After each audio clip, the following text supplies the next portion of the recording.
Howdy, y'all. Welcome to the Skulls and Knives podcast. First of all, I want to say this is a second take. This is the second day I am trying to record this pod. The first one got to 100% upload on YouTube. I was only recording it on YouTube, not off of the platform at all. And then the app crashed and deleted my shit. So,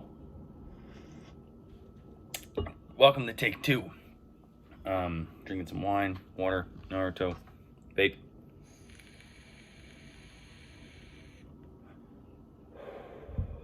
Let's go. Okay. First of all, why the pod's late in the first place? Not just one day, but a whole fucking month. So I had an interview scheduled with someone I was really excited to interview, and it fell through. Well, it didn't fall through. To be specific, I got sick, and I wasn't feeling all that well, and so I canceled it. The next week, again, I wasn't feeling that great about doing the pod. I didn't really want to do it, so I didn't do it. The third week, again, didn't really feel like doing it. I was like, man, I'm just not up to this right now, and I didn't do it. I then later realized that week that it was a manifestation of my issues with depression and anxiety.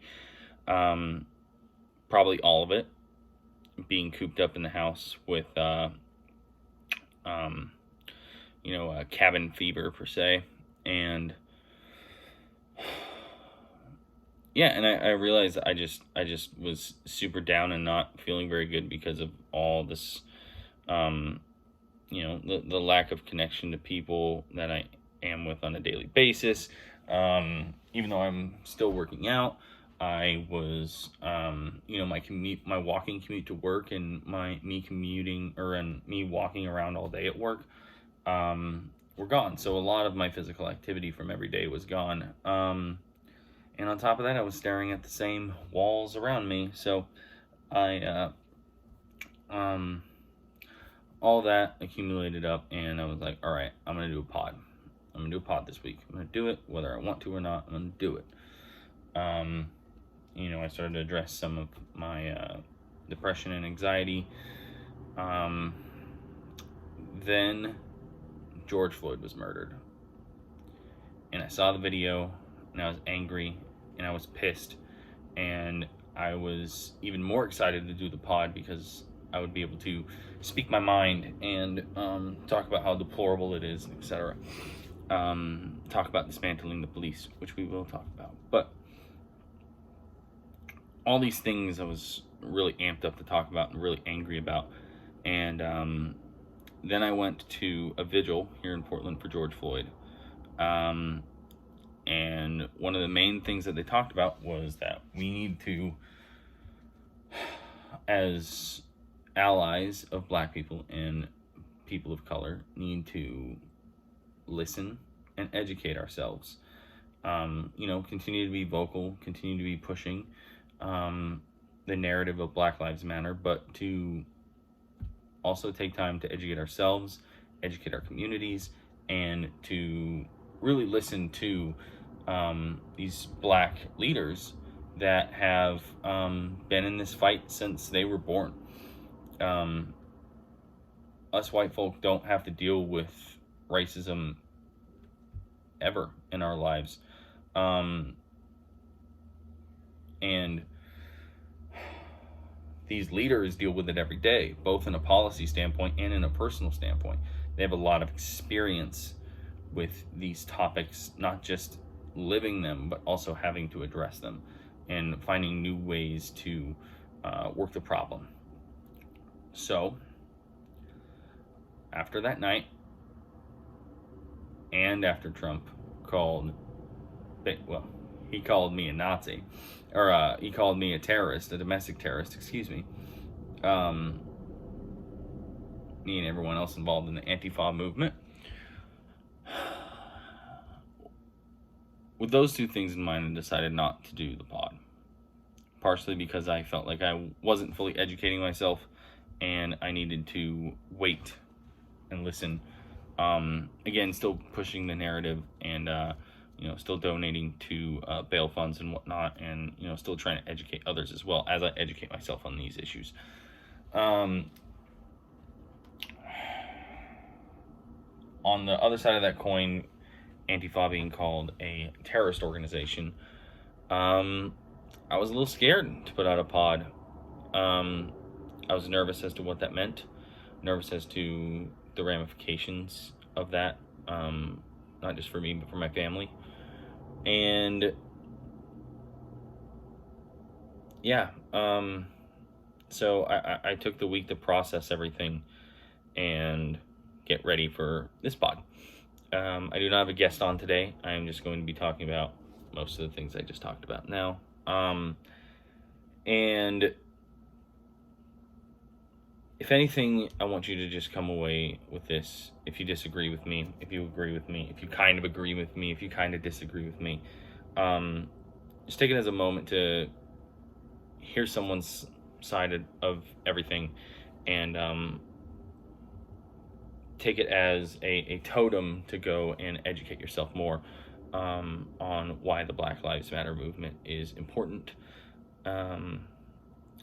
and to the Antifa stuff, why I think it's kind of bullshit. So the first part of this pod, we're going to be talking about Black Lives Matter.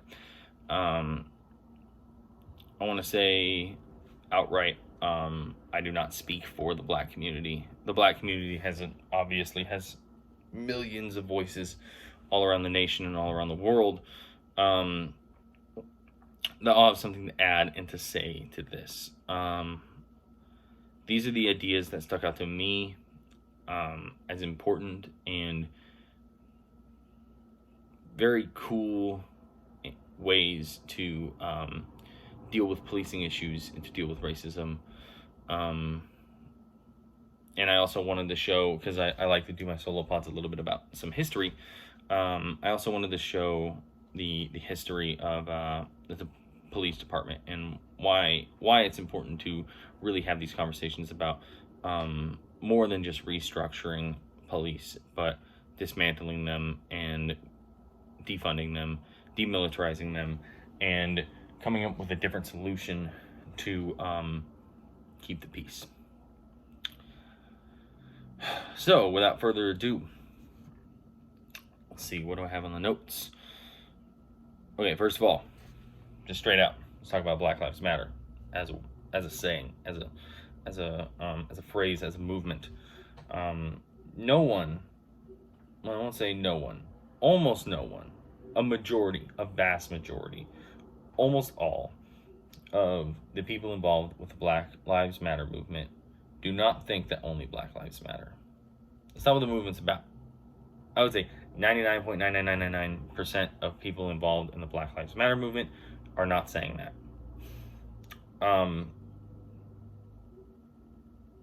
We think that, and Black people think that all lives matter. But right now, Black lives need to have a spotlight on them, because it's clear that they don't seem to matter to the system and to the regime currently in place. Mainly the majority of it's systematic, let's be real here.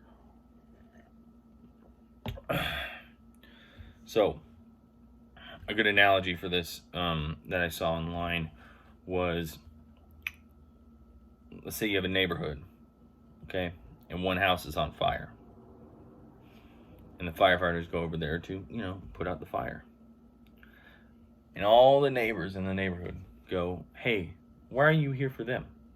Why does their house matter more than mine? Well, it's because your house isn't on fire. Not saying that we wouldn't come over there and save you too. We wouldn't come over there and help you with your movement as well. If you were being murdered in the streets, and if your house was on fire, we'd be there to help you. But this is about us right now. Just pay attention. Anyways, so let's talk about the okay. So why I think we need to do more than just defund and reform the police department. Uh, I think it, and a lot of people in the black community, not a lot of other people. I'm not black. A lot of people in the black communities that I've listened to and talked to have talked very openly about this idea of dismantling the police department and either going about restructuring a new type of policing, not out of the ashes, throw the ashes away, start fresh and new. That would be based in a community-based, non-armed police or non-readily armed police force in some cases, in order to combat this system of policing that is inherently racist. Some others have suggested having no police at all, and relying entirely on other social networks and the community to work the problem. I don't know which side of the fence I'm on that. I would say I land somewhere in the middle. I think you definitely need to dismantle the police department and restructure something. However, you should take that restructured policing and make it hyper community driven. You train these new officers outside of the old system to actually work with their communities, to actually recognize people when they're in a crisis situation and learn how to de-escalate these things, and work more as a crisis counselor than they do as a guy holding a gun. I also think community policing should be more than just a cop is assigned to a specific community and stays in that assigned community. I think it should be the cops are from that community. They have to be from that community or an adjacent community. Let's say you can't find the officers to do so. Either way, they should not be involved in the current system when it is reformed. That's just my take. Again, I'm just trying to explain my point or my point of view, and show some light on the Black Lives Matter movement and the awful things that the police have done. Now, police. Okay, so if you disagree with me that the police are not an inherently racist organization built on racism, you're wrong. Sorry to say, the policing in America was built directly on the slave trade. This article that I have here, I'm going to open it up. Now, in the last part, I did the wrong thing of reading through every single article, word for word. But then what's the point of putting up the show notes? So, this is the show notes. This is an article from Victor E. Kapler, PhD. I'm just going to read the first paragraph. The birth and development of the American police can be traced to a multitude of historical, legal, and political economic conditions. The institution of slavery and the control of minorities, however, were two of the more formidable historical features of American society, shaping early policing. Slave patrols and night watches, which later became modern police departments, were both designed to control the behaviors of minorities. For example, New England settlers appointed Indian constables to police Native Americans, now the National Constable Association of EST 1995. The St. Louis police were founded to protect residents from Native Americans in that frontier city, and many southern police departments began as slave patrols. In 1704, the colony of Carolina developed its first slave patrol. Slave patrols helped to maintain economic order and to assist the wealthy landowners in recovering and punishing slaves who essentially were considered property. So, they go on to talk about how basically there was no federal incarceration system. There was no state prisons.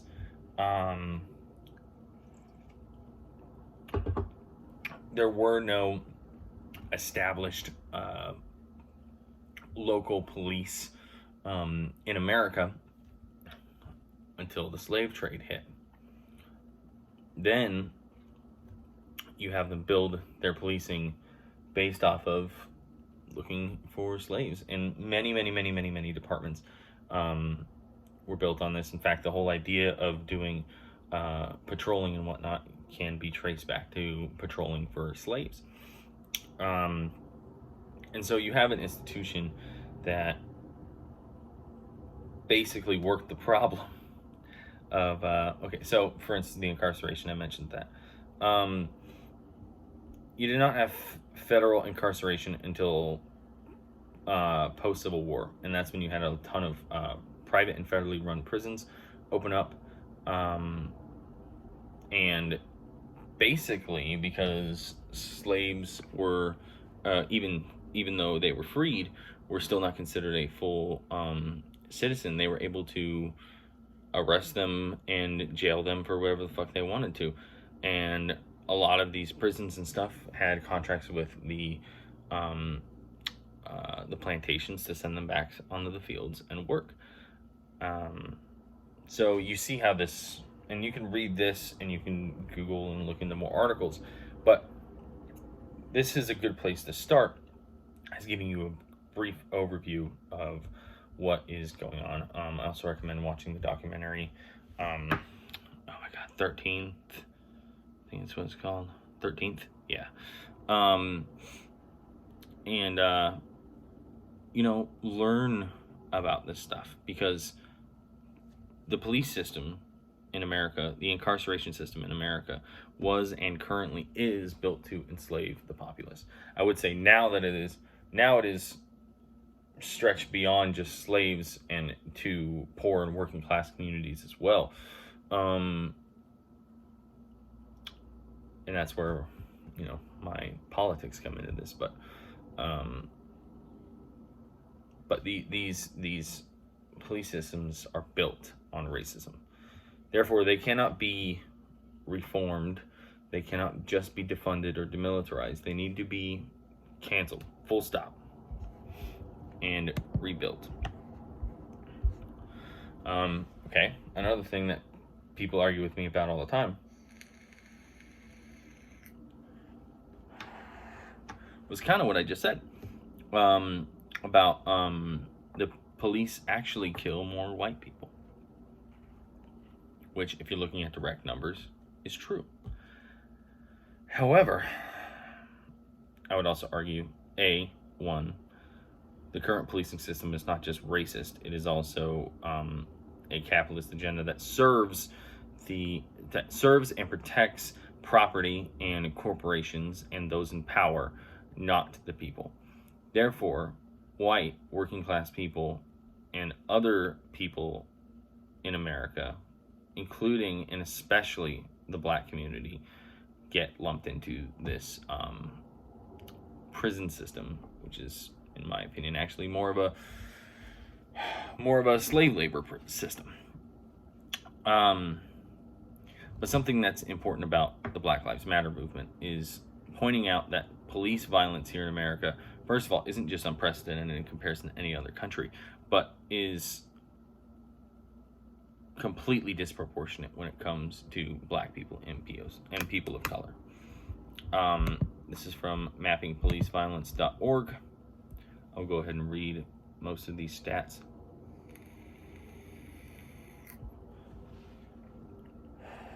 First of all, the police in America killed 1,098 people in 2019. 1,098 people killed by police in 2019. That's not to mention all the people that were beat up, wrongly incarcerated. This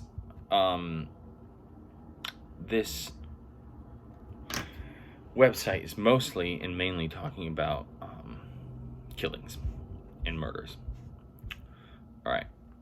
First thing, there were only 27 days in all of 2019 where U.S. police did not kill someone. Only 27 days. Black people were most likely to be killed by the police. Black people are 3 times more likely to be killed by the police than white people. Hispanics are 2 times, twice as likely. 1.3 times more likely. Okay, so black people are 1.3 times more likely to be unarmed compared to white people. They are more likely to be unarmed, yet they are more likely to be killed. They are more likely to not have weapons than white people, yet they are more likely to be killed than a white person is. Where you live matters. 6 times black people in Oklahoma are 6 times more likely to be killed by police in Oklahoma. Sorry, I'm going to go back. All right. Black people, 6 times more likely to be killed by police in Oklahoma than in Georgia. 8 of the 100 largest city police departments kill black men at higher rates than the U.S. murder rate. So the police kill more people than fucking murderers do in a lot of these places. I'll name off a few of the top ones: Reno, Oklahoma City, Santa Ana, Anaheim, St. Louis City, Scottsdale, Hialeah, I think I'm saying that right, and Madison. Those are 8 that are all at higher rates. The other people on this list: Las Vegas, Spokane, Riverside, Albuquerque, Orlando, Kansas City, and Phoenix. Up there pretty damn close to the U.S. murder rate.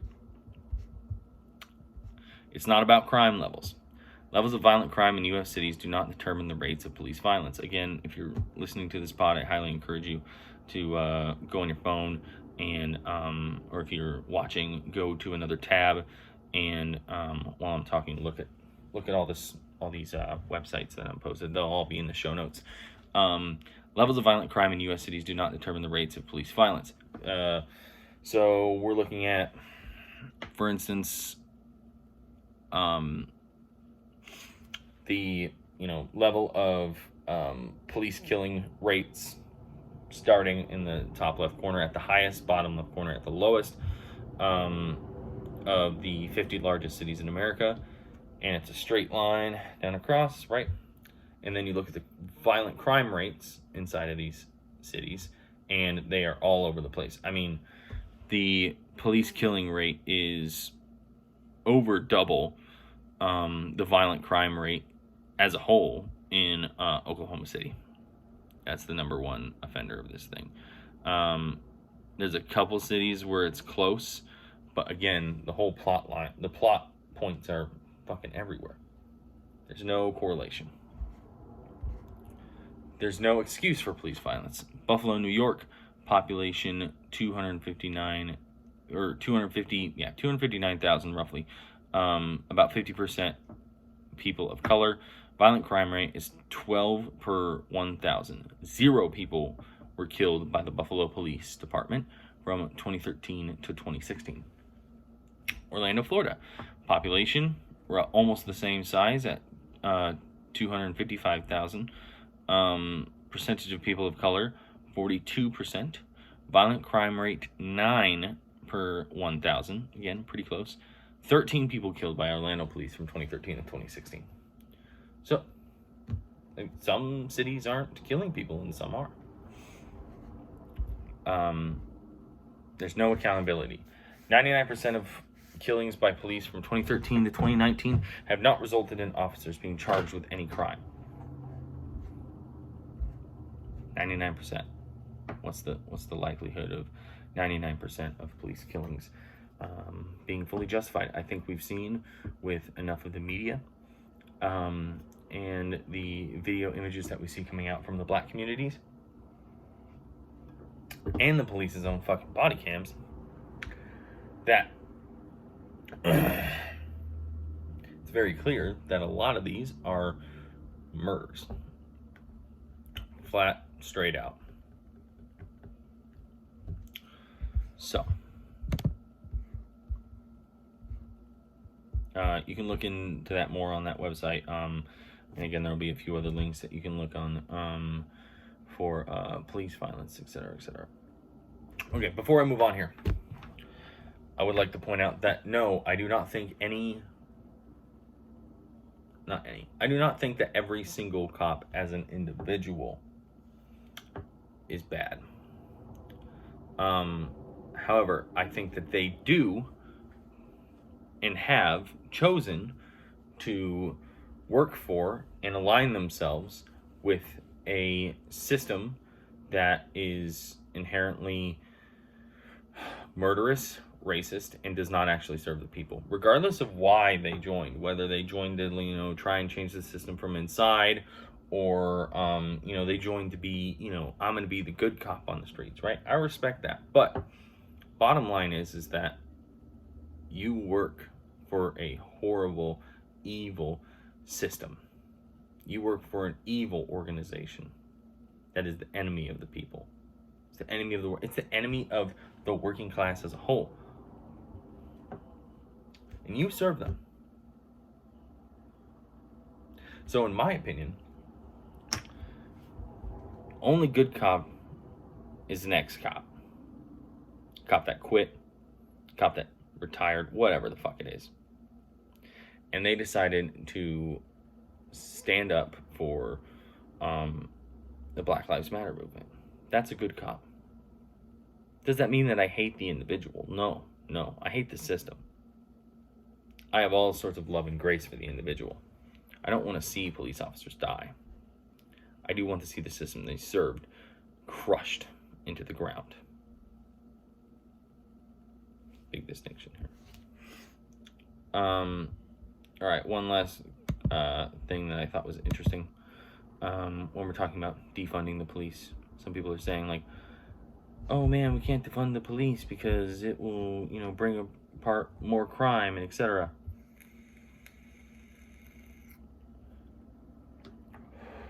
Police department's already hurting on budgets as it is, and they can't get PTO and blah, blah, blah, blah, blah. All right. Philadelphia PD. The Philadelphia Police Department has a yearly budget of $760 million. You know what else has the same budget yearly? The Venezuelan military. Think about that for a second. The entire military of Venezuela has the same budget as the Philly PD. Okay? And that's at the bottom of the list. Let's keep going. Houston PD and the Ugandan military, $964 million budgeted every year. Chicago PD, $1.7 billion. Also, the military budget of Iraq. LAPD, also $1.7 billion. Oh, guess who else has a military budget very, very close to that number? The guys trying to nuke us from across the water. The evil North Koreans. North Korea. The LAPD has a yearly budget that is the same as the military of North Korea.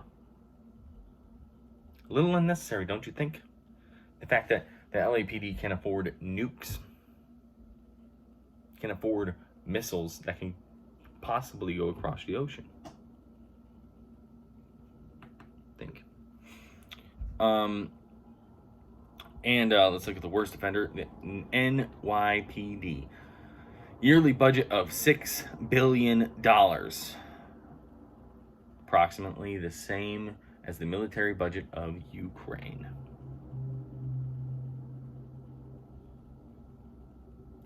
That's insane to me. Fucking defund them. They don't need that much money. You don't need as much money as the entire military of a country to run a city and to police a city. You don't need that. All right, so talk about why defunding and whatnot is not enough. Talk about why the system itself is completely corrupt and evil. I talked about the fact that although I think and fully side with ACAB, all cops are bastards, what I mean by that, and what we mean by saying that the police are racist and an evil institution, is just that we're talking about the institution. We aren't necessarily talking about the individuals. Individuals join things for all certain sorts of manners, but these people chose to join and choose to stay in a horrible, horrible racist institution. So in order to be a good cop, they need to quit. And by the way, we see that happening all around the country. All around the country.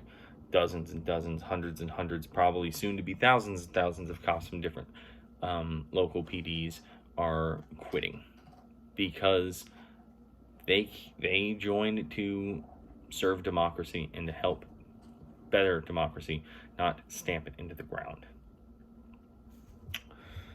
All right, so those saying that, talking about a world without the police, right? There is a pretty good website that talks a lot about how policing could work. It's called For a World Without Police. The website exactly is a worldwithoutpolice.org. And they have the problem, which they go over the history of corrupt police departments and how they do not protect and serve everyone equally, and in fact they don't really protect and serve any individual. And then they talk about strategy, which is to first disempower, disarm, and then disband. And then they have a study guide on how this would all work. So a lot of these people that are advocating for a world without the police department. I think it's a noble cause. I don't think it's necessarily completely practical to not have a law enforcement agency at all. But I do think that you do not need fully militarized police departments, and they definitely should not come out of the current racist, evil policing in America going on today. And that has been going on since the foundation of this country.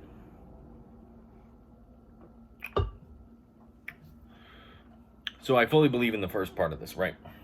Dismantle. And then I think what you need to do is you need to, I've already talked about the whole taking an extreme stance on community policing, but I also think that you need to, for instance, pay EMTs and pay more and expand more into social programs and social workers working to help these people and working to strategize and de-escalating problems, etc. This money that is thrown into the police department that does not need to be there. If you dismantle and restructure where they take a much smaller role and you give the money to these other organizations that actually help people, you will have reduced crime rates because more people are going to be better off. You're going to have reduced crime rates because there aren't as many police to be against. There's a whole list of things. Again, if you want a really, really good down low on it, check out For a World Without Police. They do a really good job of describing exactly how a community defense, solely community defense network would work. I will say that one thing that a lot of these people arguing for zero police aren't taking into account, not saying everybody, just a lot of what I've read online, is the fact that you will still have violence and violent criminals, and you need a very strong community. If you are going to go no police, then you need a very strong community defense system built up of volunteers that are, carrying firearms. And, if there's shots going out down the street, who's going to come over there and help? And you have to think about these things as well. And that's part of the reason I'm a big gun rights advocate, to protect yourself and to protect your community. I'm a big big supporter of community defense. I just don't necessarily think that it's fully practical to not have any sort of policing in some sense. Yeah, it's just my personal opinion. Feel free to disagree. We both want to dismantle the current police department and the current capitalist system it serves, so that's fine with me. Okay, so actually an interesting article on something that would be a peacekeeping police force, which is kind of what I'm talking about with a community defense-based form of policing. It's from the globeandmail.com. The title of the article is 4 Officers, No Weapons, No Charges, a Yukon First Nation Solution for Peacekeeping. These guys are trained EMTs. They, they don bulletproof vests because, again, you are going to deal with violent criminals. They think they have some sort of taser on them, but their main job is to actually serve and protect the people. So, they go out and they break up bar fights. They write tickets, etc. But most of what they do is de-escalate situations, and really truly be a community member that's there to help alleviate these problems rather than go in with a gun and force them to stop. Again, I'm trying to keep this podcast under 2 hours, which I did yesterday, because it was a discombobulated mess. I was reading every single little bit of every single article. But I encourage you to go look at this article again. It'll be linked in the show notes. Hell, even stop this podcast and read that and then come back.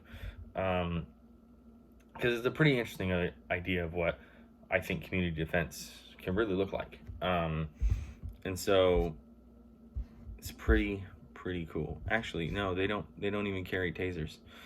Now I'm looking at it again. Yeah, they're more just like really well trained community leaders. Anyways, something to look at.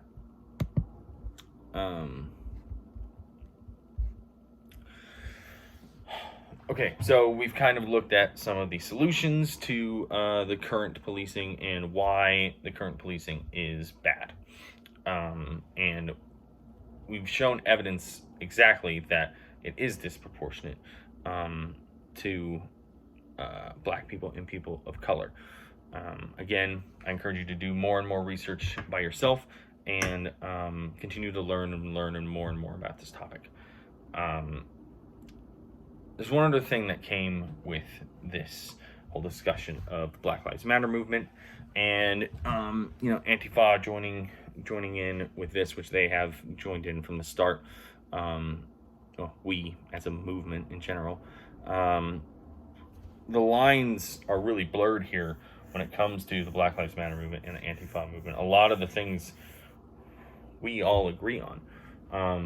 We're just talking about difference of tactics, and the Black Lives Matter movement specifically, obviously, is talking about Black lives, whereas the Antifa movement is talking about the crushing of fascism, whether that be through peaceful means, through policy changes, or through violence, if necessary.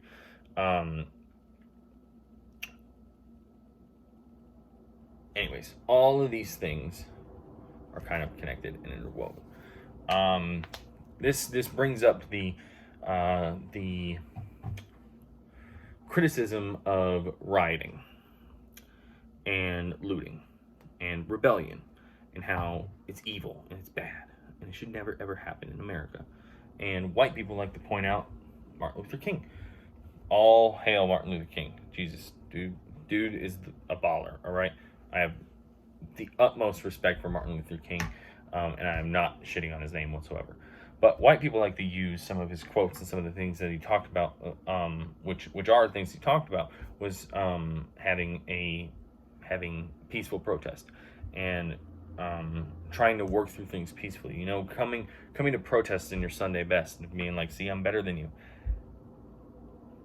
I am better than you coming here to beat me up. I'm just trying to get equal rights, man.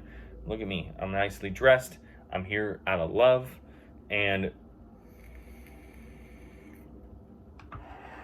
while that's all fine and dandy, what people like to completely dismiss in these same people like to completely dismiss in the civil rights movements in America is the role that Malcolm X and the Black Panthers also played in all of this. Carrying the big stick, per se,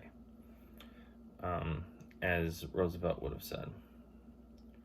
I don't know if it's bad to use Roosevelt when I'm talking about Black Lives Matter. It probably is. He's probably a racist white piece of shit anyways. But anyways, they were the big stick in the civil rights movement.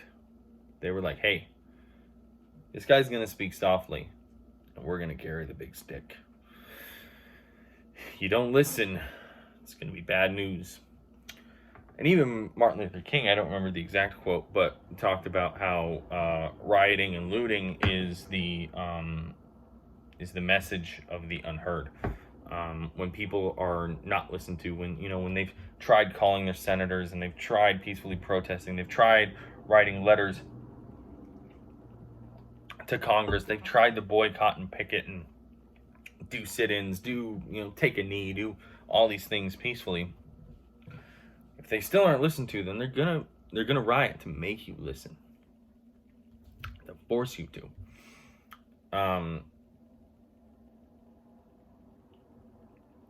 Yeah, and so I wanted to share with you some examples from history about how rioting worked, and it had a very big part in changing American policy, and it's also helped change policy all over the world. But I would argue that rioting and looting is basically as American tradition as apple pie or the 4th of July. You know what I mean? So this is an article from Bustle. Again, it's in the show notes. Cities across America have now seen several protests and riots in response to the death of George Floyd, a black man who died in Minneapolis, Minnesota, after a police officer knelt on his neck for nearly 9 minutes. The officer, Derek Chauvin, has now been charged with third-degree murder and manslaughter. Citizens and journalists have reported being arrested and tear-gassed while protesting peacefully. The protests follow a precedent set by uprisings in Ferguson, Missouri, or Baltimore, Maryland, following the deaths of Mike Brown and Freddie Gray in 2014 and 2015. Anyways, they go on to talk about some of the riots that helped shape America as it is. I'm going to go ahead and read a few of them. Number one, the Stamps Act riots. You've heard of the Boston Tea Party, which we'll get to in a minute, but the Stamps Act riots were also a foundation for the American Revolution. For much the same reason. This time, it was a stamp tax. All the printed material in America was supposed to be taxed for British coffers. Unsurprisingly, it was wildly unpopular, and riots emerged in the streets of Massachusetts, New York, Rhode Island, Philadelphia, and elsewhere. What had changed? The Stamp Act Congress, formed of American lawyers and politicians, drafted an Angley Declaration on why the British Crown had no right to tax Americans on anything at all. The Stamp Act was repealed by a rattled British government in March 1766, and the stage was set for a bigger rebellion known as the Boston Tea Party. 1773. This is the riot history books most often glamorize.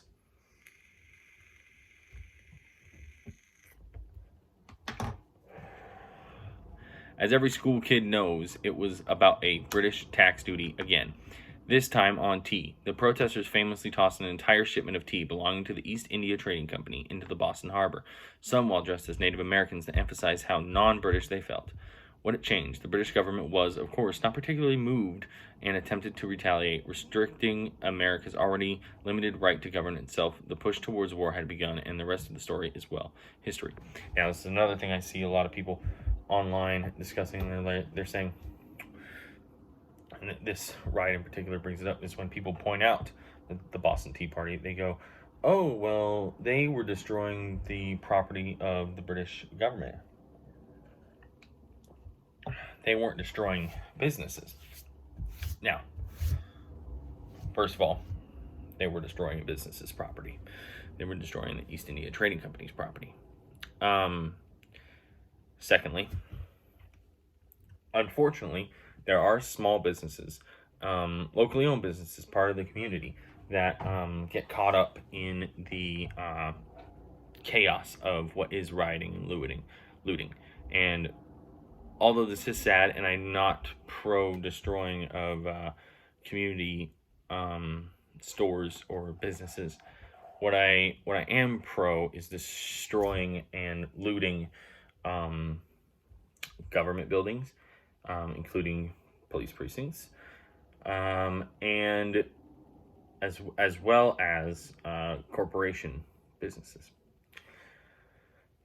All right, let's start with why it's okay to me to destroy a corporation or a corporation's place of business. As a quote unquote radical leftist, I believe that that capitalism in corporate America is well, first of all, owns the government. A. B. The government serves them, not us. And C. Are the cancer to which the cancer to the working class. They own us, and we are enslaved to them. We are enslaved to the mighty dollar, where you cannot actually punch capitalism in the face, right?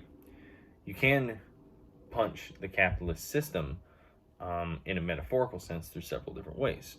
Boycotting, picketing, protesting in various ways at your workplace, using a union to help better your fellow workers and yourself in situations where you're dealing with a company. These are all ways to kind of throw jabs. If you want to throw that right hook, really knock a motherfucker out, you start destroying their businesses. You start destroying their capital. You start destroying the way that they actually make money. And take it for yourself. Because there is an argument to be had that those goods and services that this company brought into your community are owned by your community already, just by them bringing them in there. You may disagree, but there is a conversation to be had there. So that's why I'm totally cool with destroying Targets and AutoZones and Arby's and shit. Although I will say some of those are a little fishy, given the fact that there's a confirmed police officer walking around there spray painting shit and provocateurs within protests. But if it's not that police officer, I support it.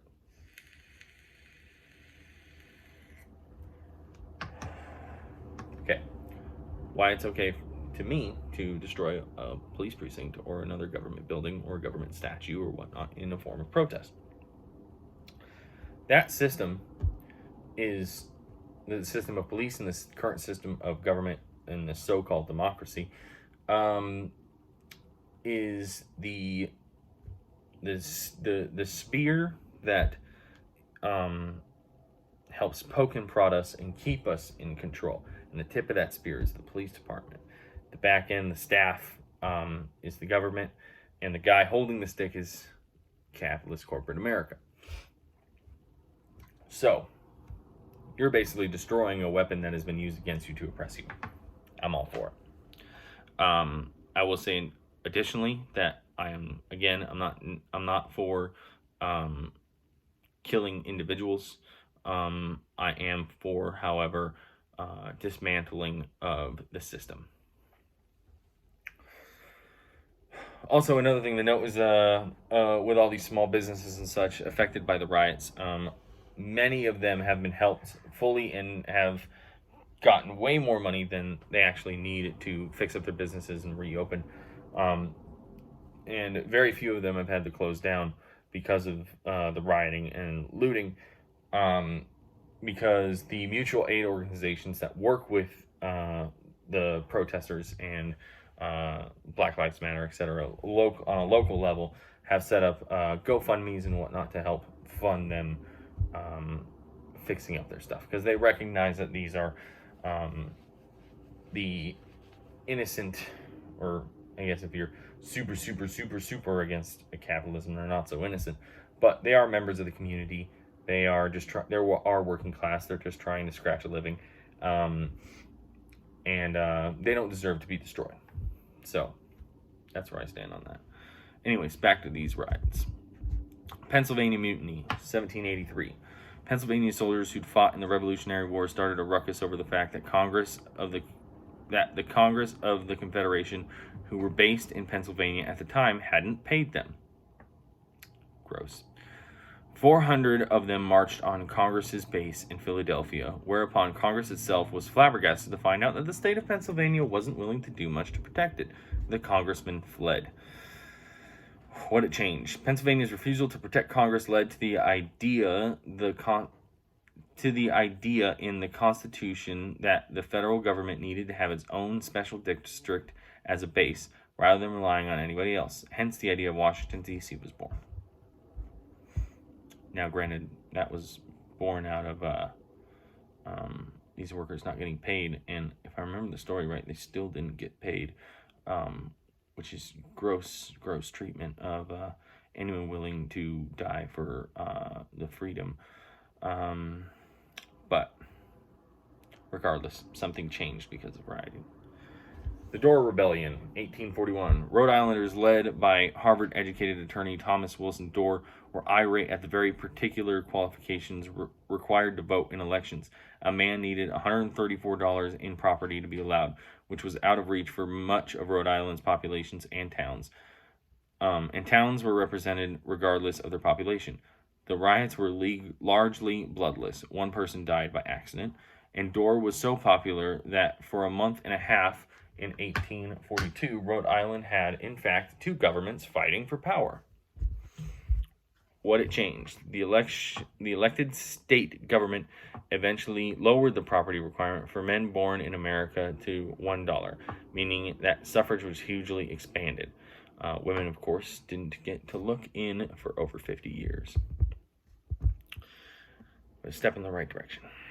The Detroit riots, 1967. Many things seem to have contributed to the huge Detroit riots of 1967, some of the biggest America has ever seen. It was sparked by the arrest of a party of black revelers at an unlicensed bar, but the violence soon spilled over racial lines. White people joined in, and looting was committed on black and white-owned stores. Detroit was still brutally racially segregated, and even though Detroit was pouring millions into social integration and affordable housing, dissatisfaction, particularly over discrimination by police, boiled over in the unrest. Sounds kind of familiar, huh?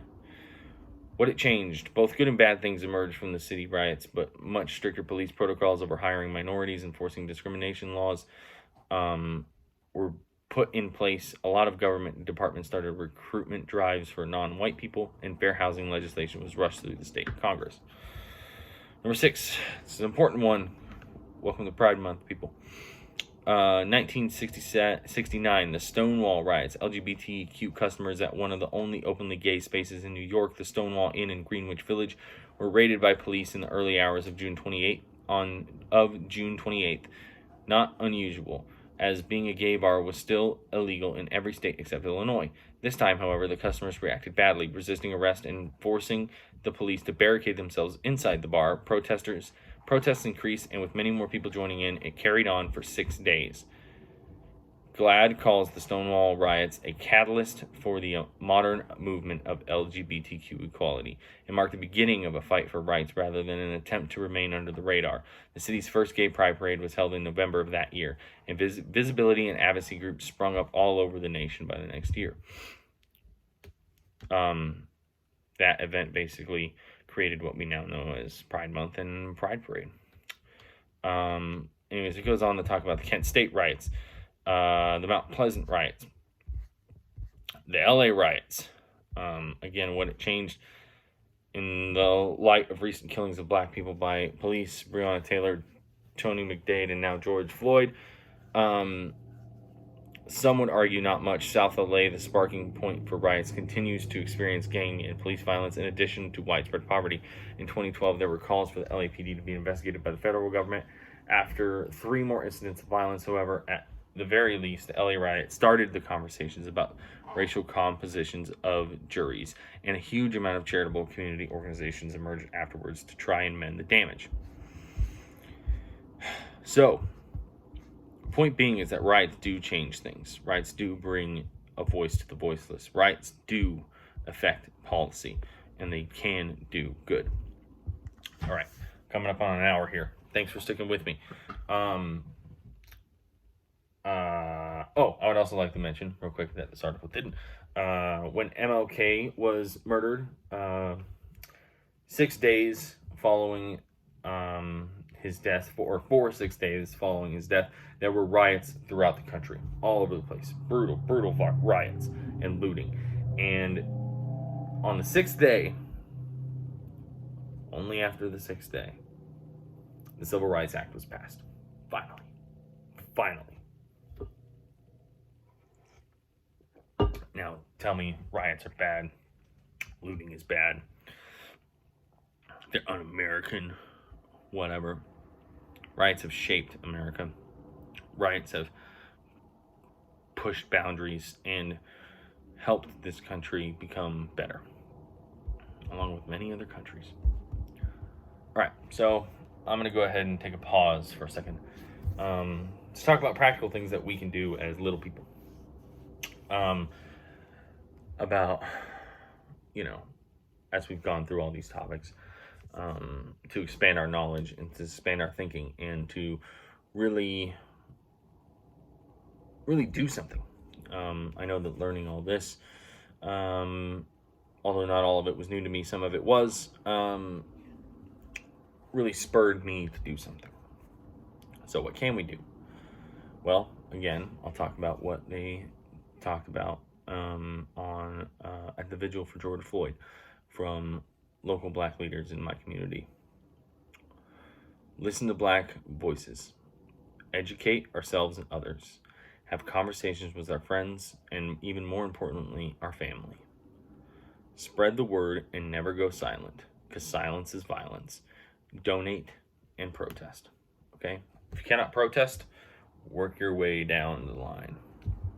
If you cannot donate, there are YouTube videos where you can just watch them for hours and let all the ads run, and all the money gained off ad revenue goes towards the Black Lives Matter movement or bail funds or whatever. You can find them all over YouTube.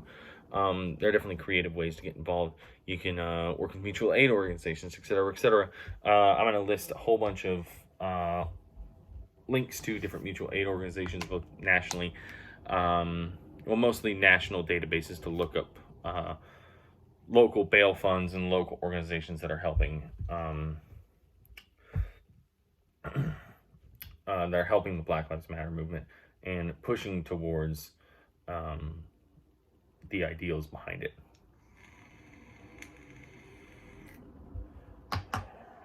I would like to say again that I am not black, obviously. If you're only listening, you might not know that, but I'm not.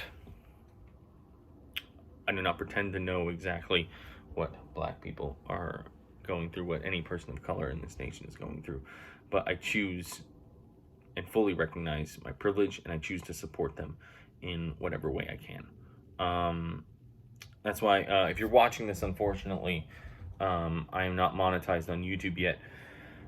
However, if you're listening, you probably heard an ad in the beginning. I'm going to be giving all of the ad revenue from this episode to Black Lives Matter, or to the Black Lives Matter organization. And I will be giving the rest of the money that I have in the account at the end of the month to bail fund. I'm gonna do probably half and half to a bail fund, the national bail fund, where they basically split it up evenly across the nation to help with different bail funds to help get protesters who are wrongly imprisoned by the police state out of jail. Most of them are young college students, etc., that cannot afford bail. We're all working class, and bail is expensive. And then I'll probably give the other half to, I forget what the name of the organization is. I'll link to it down below. But they help pay and fund lawyers to represent these people in the protests, as well as anyone who is they feel has been wrongly accused of crimes, mostly, unfortunately, black people and people of color. And finally, on this matter, I want to say that I stand with you. I will do everything I can to help support. I've already been giving my funds, the funds that I can, from my personal bank account to these organizations, and trying to spread the word and educate myself and do these things that the black leaders in my community here in Portland have told me to do. Yeah, so Black Power, Black Lives Matter, say his name, all that good shit. By the way, the wine's hitting me a little bit. All right, so for the last 30 minutes or so of this pod, I wanted to talk about one thing that is adjacent to what's been going on with the Black Lives Matter movement and the protests and riots that are going on around the country right now. And I mentioned it earlier in the pod, but the labeling of Antifa as a terrorist organization. Okay. First of all, Antifa is not a terrorist organization. It's not an organization. It's a movement. It is a whole list of various leftist organizations that side with the fact that fascism is bad and racism is bad, and we are going to do something about it by protesting and by supplying mutual aid and participating in community defense and supporting movements like Black Lives Matter, and detesting the system that has held all of us working class people down. That is an inherently fascist system, and slowly growing more and more and more and more from the right, more and more of an overtly fascist system.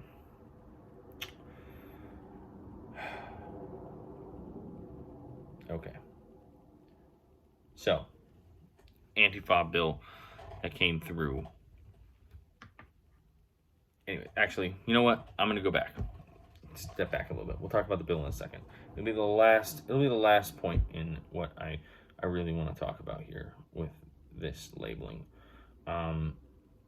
Which is,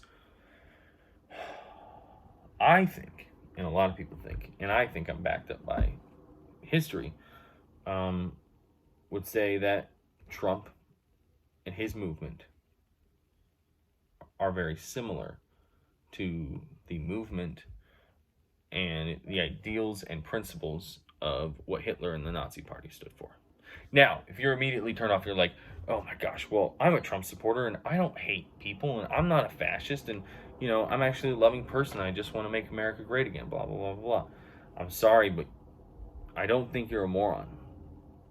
And that might piss off some other people that are actually on my side of this coin.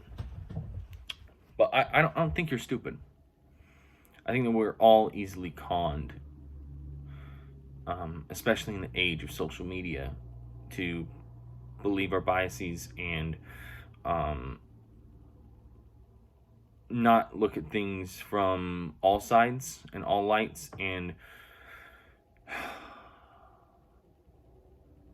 you guys are also working class people, and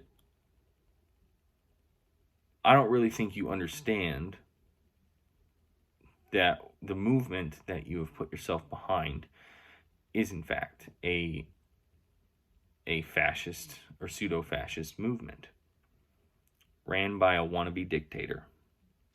You think that is all propaganda, right? Propaganda from the left, blah, blah, blah, blah, blah. Okay? Some of it is. I'll be the first to say there is some misinformation going around on the left. However, what we on the left are advocating for is out of a place of love, respect, and peace. It is out of a place of wanting a better world, wanting a better United States, want to better our communities and fight for each other in order to be a better civilization as a whole, without exclusions. Um, and we want to destroy the systems that oppress you. And I think it is my opinion that you have been conned into believing that this guy is your, savior. And he's not. And now I'm going to tell you why I think that. And why I think that there are similarities. Again, I am not saying, again, a lot of Americans have this problem, in general, is relating history directly to what's going on. And saying, like, well, no, Trump is not opening up internment camps to kill Jews, so he's not Hitler. Okay? No, he's not doing that thing. First of all, I think that's a mischaracterization of what's going on a little bit, but we'll get to that in a second. But what I'm talking about is the idea of ultranationalism, the idea of America first, right?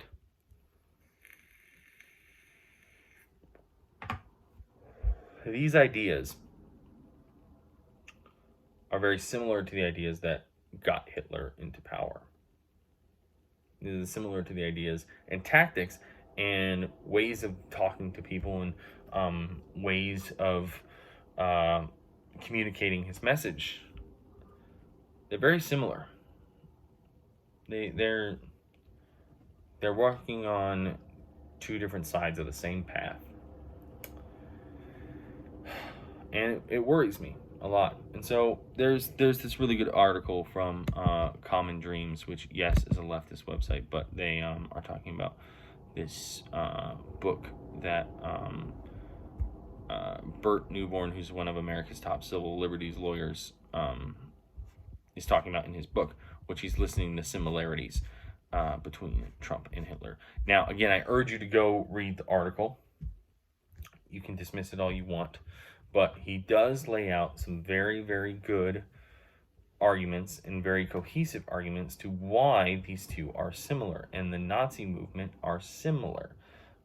This article was written, I think, last year or the year before, so it doesn't include one of the events that I'm going to talk about at the end of this. But I'm going to list some of the major things that happened. I will not go into every single little minutia in detail. I'm hoping and praying that you guys will look into this article yourself. Because, quite frankly, I'm tired of saying it all the time. This whole thing has been so exhausting and so mentally draining. Having this conversation that Antifa is not a terrorist group, and Antifa is, in fact, a movement to better America in probably the most American way possible, in my opinion, and that is through protest and forcing people to listen to the voices of the downtrodden in America, and it coming from a place of love. It's not from a place of hate. White nationalists come from a place of hate. Nazis come from a place of hate. We don't come from a place of hate. We hate the system. We don't hate the people.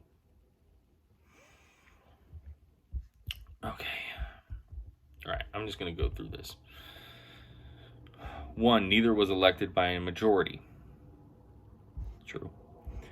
Both found direct communication channels for their base. He goes on to talk about how Hitler would hand out little radios that only tuned into one station, handed them out all across Germany. Okay, and that was the station that the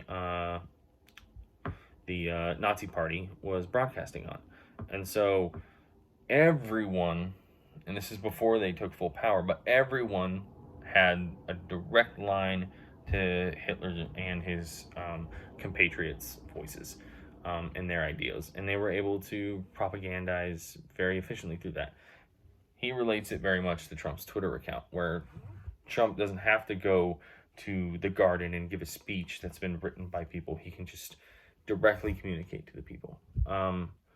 which I'm not saying is necessarily in principle a bad thing for Twitter to be able to directly communicate to your people, but he is spreading um, misinformation on his Twitter account and spreading outright lies and further and further causing the divide and only representing one side of every single story. So, anyways, they're similar. Similar is the point. Both blame others and divide on racial lines. Both relentlessly demonize opponents. They unceasingly attack objective and scientific truth. They relentlessly attack mainstream media. Their attacks on the truth include science. Their lies blur reality and supporters spread them. Again, social media plays a really big part in this. Both orchestrated mass rallies to show status. The chants and everything else like that, all these very hateful things are very, very reminiscent of what Hitler did, including, foxes fawning over them, etc. Anyways, they both embrace extreme nationalism. Now, I am going to read this one because I think it's important. The Hitler's strident appeals to the base invoked an extreme version of German nationalism, extolling a brilliant German past and promising to restore Germany to its rightful place as a preeminent nation, Newborn says. Trump echoes Hitler's I couldn't pronounce this word yesterday either, appeal to ultra-nationalist fervor, extolling American exceptionalism right down to the slogan, Make America Great Again, a paraphrase of Hitler's promise to restore German greatness.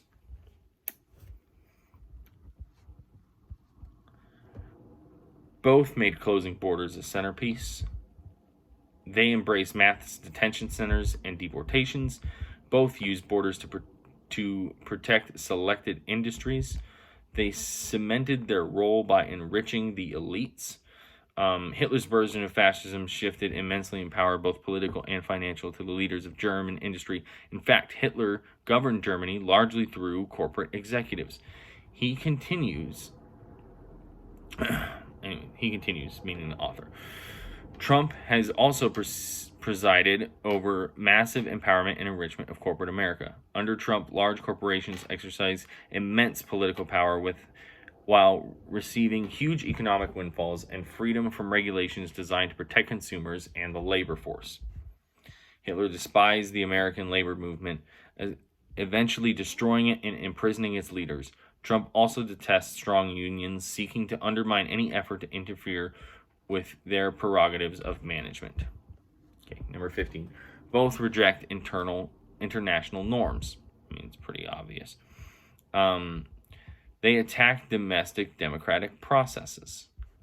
Trump's been trying to do this by trying to adjourn Congress forcefully, which technically in I forget what the specific word is called, but basically a Congress that can't come to an agreement on any bill whatsoever and can't pass things that is technically his right under the Constitution for the president to do. However, that's not happening. He's just not getting his appointed people voted in.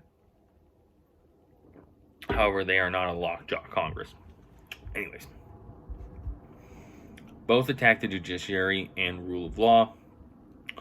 Both glorify the military and demand loyalty oaths.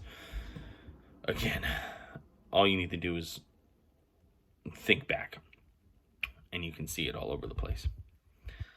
They proclaimed unchecked power. Like Hitler, Trump has intensified a disturbing trend that predated his administration of governing unilaterally, largely through executive orders and proclamations, Newborn says, citing the Muslim travel ban, trade tariffs, unraveling of health and environmental safety nets, ban on transgender military service, and efforts to end President Obama's protection for Dreamers. Like Hitler, Trump claims the power to overrule Congress and govern all by himself. In 1933, Hitler used the pretext of the Reichstag fire, which we will get to in a minute, to declare a national emergency and seize power to govern unilaterally. The government judiciary did nothing to stop him. German democracy never recovered. We will get back to that. Anyways, it goes on to talk about the withering of constitutional checks and balances, etc., and how tyrants like Trump and like Hitler rise to power. And I think we're in the middle of that rise to power. So I encourage you to go read this article. And again, it'll be in the show notes. And, decide for yourself what you think. But I think it lays out a pretty solid argument that Trump and Hitler's motives and policies and political leniencies are both very similar. Has Hitler gassed the Jews? No, he is not.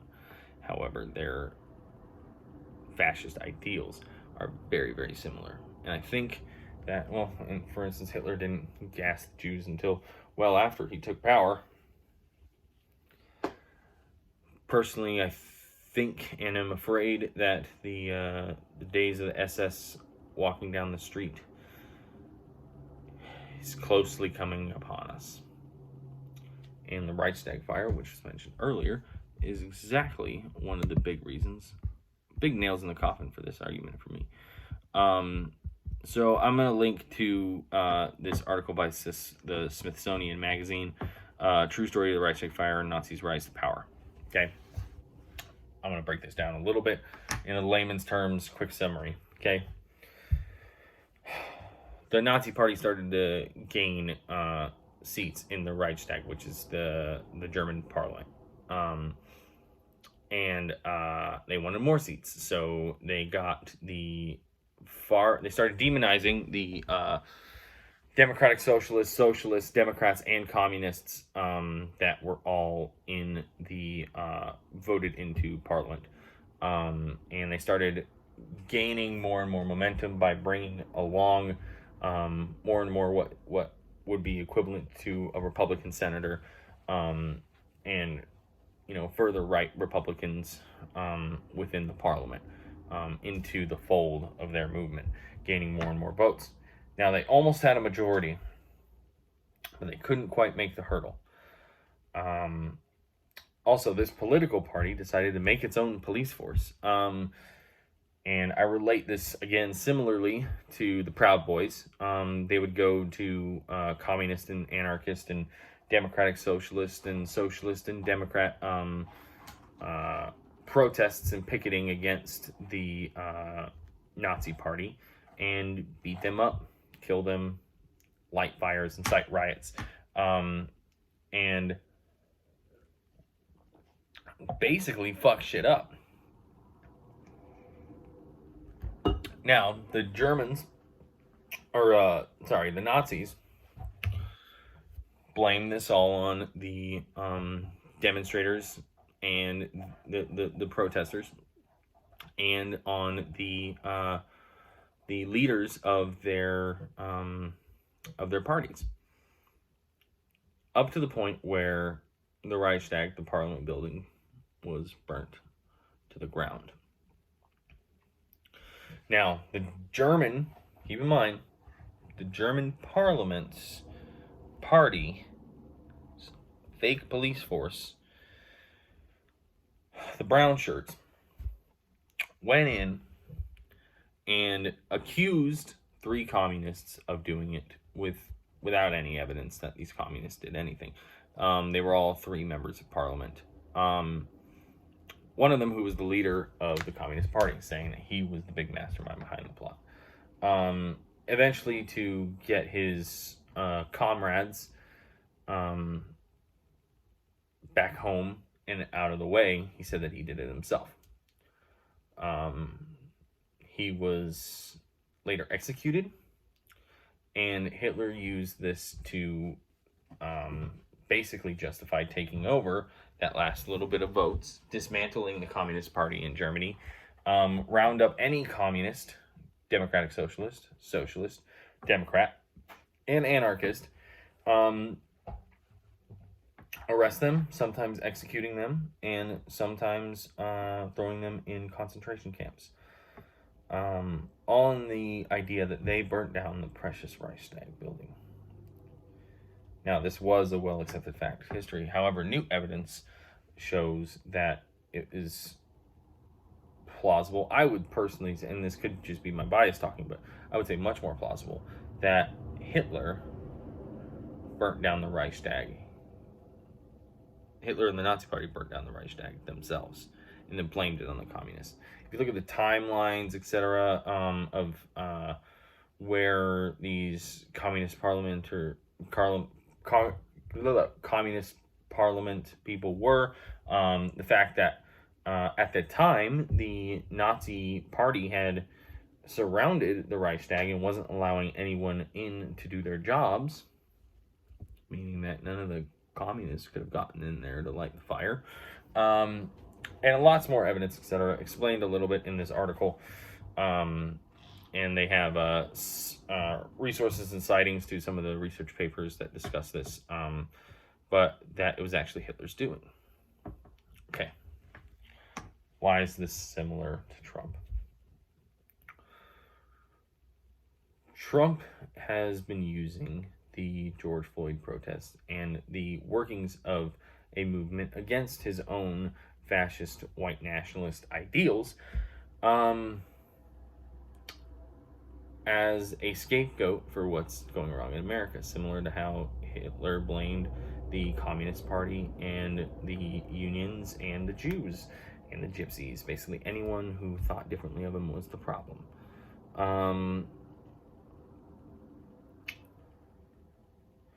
They then faked a crisis, faked a horrible incident in order to cast these people as terrorists of the German state. Hitler is doing the same thing Trump is doing a similar thing by, whether directly or indirectly. We see these police forces, specifically there's video of, I think it's Chicago PD, actually putting out bricks so that rioters can throw them, therefore giving the police a justification to hurt them, therefore proving that they're violent. You saw it with the George Floyd protests where that cop was caught lighting, I think it was the Arby's, on fire. And the all of this has been taking the narrative of what this movement stands for and twisting it and calling it terrorism. Now, if you want to call certain organizations within the Antifa movement terrorist organizations, you might have an argument for that. I personally don't think you do, but you might have an argument for some of the specific organizations in that. My problem is mainly, big problem, is with this bill that Ted Cruz and who the fuck else? Senator Cassidy, Bill Cassidy from Los Angeles, put out. The summary of it is this bill, if you want to look it up, is Resolution 279 to the 116th Congress of 2019 to 2020. This resolution calls for groups and organizations acting under the banner of Antifa to be designated as domestic terrorist organizations. So that means that everyone who's ever sided or worked with Antifa is a terrorist organization. Boom, done. And we're even citing or working with Antifa as an incorrect statement because it's not a single organization. But anyone associated with the movement is now associated as a domestic terrorist. All right. What worries me even more is in the text of the bill, in the text of this resolution, it continuously flip-flops the terms Antifa and leftist organization. Meaning that now all leftist organizations under this resolution, which probably won't pass, but hopefully won't pass, very well could, and obviously these ideas supported by Trump as well, given his tweets and the way he's reacted over these things.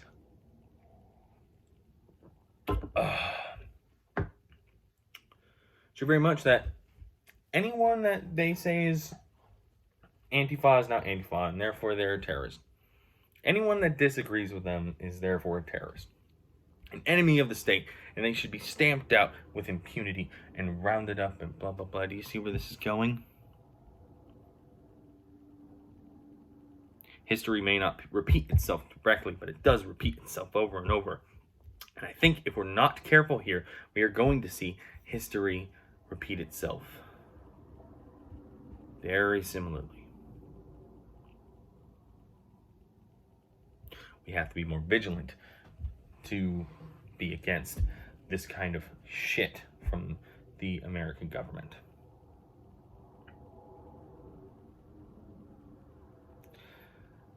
This is the shit of fascist dictators. This is the bullshit garbage that gets spit out by white supremacist fascist pieces of shit. Okay? Why? Because they don't currently have the power and they want it. They want to power grab it. They want to rip it from the American people. They've already slowly grabbed at it, pulled it, and told it, and twisted it, and grabbed it out of our fucking hands, and we just let them do it for years and years and years and years and years and years and years. Fucking unions barely exist anymore.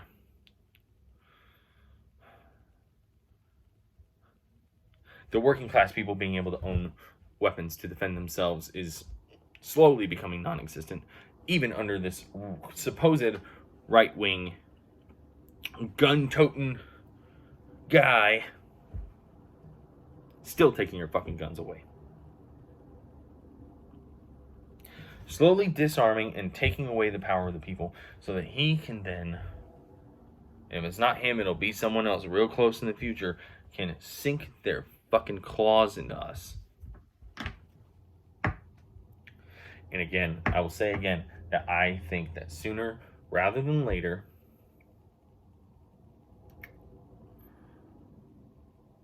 leftists,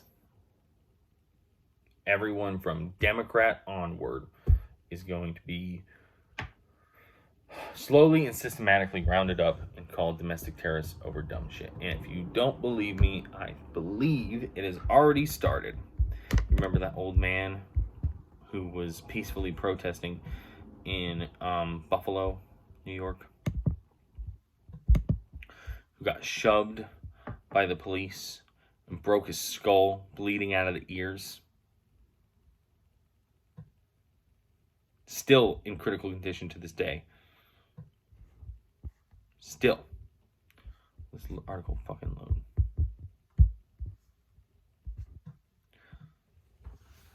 Trump's now called him an Antifa provocateur. Again, I'll link in the show notes.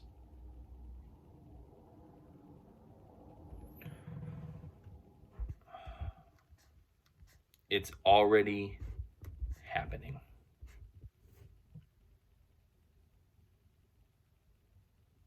You can read in the article how this guy is not even associated with Antifa, first of all. And second of all, is just a nice hippie activist who's been advocating for civil rights and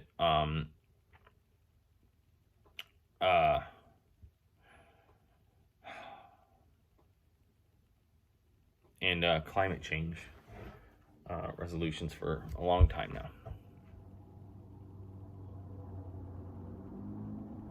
He's just a dude who was assaulted by a police officer for no fucking reason.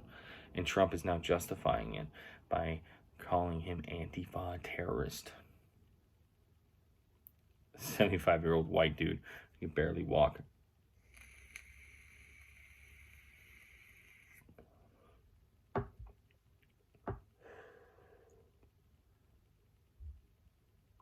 The SS is coming. The SS-style policing is coming, and I think we're already starting to see it with riot police acting viciously to peaceful protesters, putting them down, calling them dogs, pepper spraying them, shooting them with quote-unquote less than lethal rounds. And we can't stop fighting it. We can't stop putting our voices out there. Because unlike the people of Germany, we have the entire world's knowledge at our hands, at our fingertips. With this phone that I'm recording this very thing on, the thing you're listening to me on, is the biggest weapon. It holds the biggest weapon that we can go against these bigots and these evil people and these evil systems and these evil organizations. It's facts. It's knowledge. Now, unfortunately, this weapon also has the bad sides of misinformation and quote-unquote fake news and all this shit, right? And I get that. But it also is a way to amplify your voice. So listen. Read about history. Watch videos on what happened in Germany. Watch videos of what happened in the civil rights era. Watch and educate yourself on everything from policy to, I mean, we're all cooped up from COVID anyways. You might as well educate yourself and better yourself. So do it.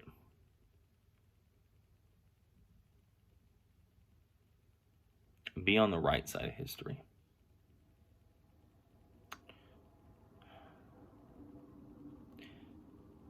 Sorry. I'm done now. Deuces.